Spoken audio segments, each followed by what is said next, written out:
Meikkitaiteilija Suvi Tiilikainen, antaisitko muutaman hyvän vinkin, miten saisimme näyttävän silmämeikin yhdellä luomivärillä? Joo, eli kaikki lähtee sieltä pohjustuksesta. Lähdetään levittämään pohjustustuotetta ihan täältä ripsityvestä kulmakarvoihin asti. Pohjustus on tosi tärkeä. Ilman tätä pohjustusta se luomiväri ei levity kauniisti eikä se meikki myöskään pysy. Laitetaan pohjustustuotetta myös tänne ihan ripsityveen, koska laitetaan sitä luomiväriä myös tänne. Muistakaa puuteroida se pohjustustuote. Ilman tätä puuterointia niin se pohjustustuotekin lähtee vaan liikkeelle eikä se pysy yhtä hyvin. Sitten otetaan applikaattorisivellin. Ja olen nyt valinnut tumman värin. Ei kannata valita vaaleaa väriä. Jos haluat, että sinne luomelle tulee kuitenkin muotoa ja se luomi sieltä nousee ja silmä tulee esille, niin missään nimessä vaalea luomiväriä ei valita silloin, vaan joku tämmöinen kaunis ruskea esimerkiksi on aivan loistava.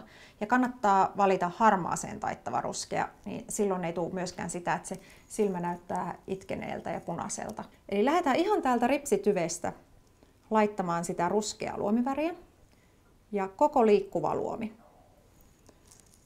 Se kannattaa muistaa, ettei tuo sitä luomiväriä tänne liian sivuun, koska sitten helposti näyttää siltä, että se silmä valuu alaspäin.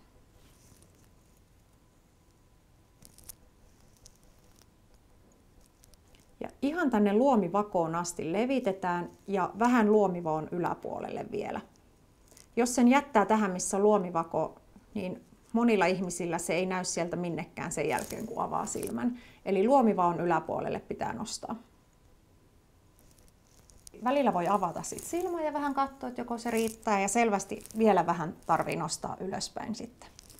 Ja kohta otetaankin sitten ihan tommonen puhdas sivellin, millä häivytetään kunnolla tämä raja, koska se on kamalan näköistä, jos sen jättää häivyttämättä. Näkee välillä, että on laitettu tummaa luomiväriä, mutta se raja jätetään kovaksi.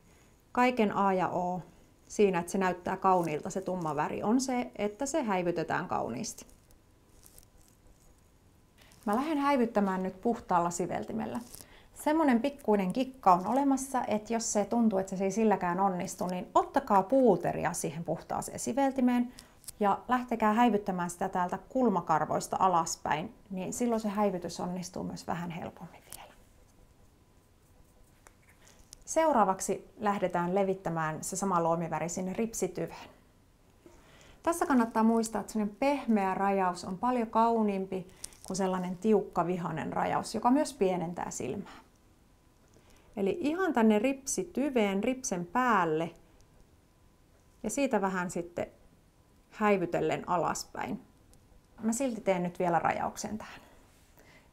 Eli mä valitsin mustan rajausvärin, että se erottuu tuosta tumman ruskeasta luomiväristä ja tuo sitä silmän muotoa taas kauniisti esille.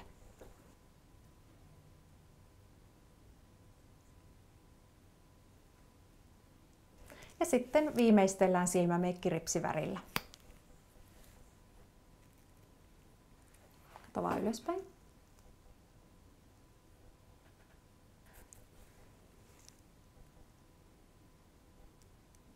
Näin helppoa ja nopeaa on, kun tehdään silmämeikki vain yhdellä luomivärillä.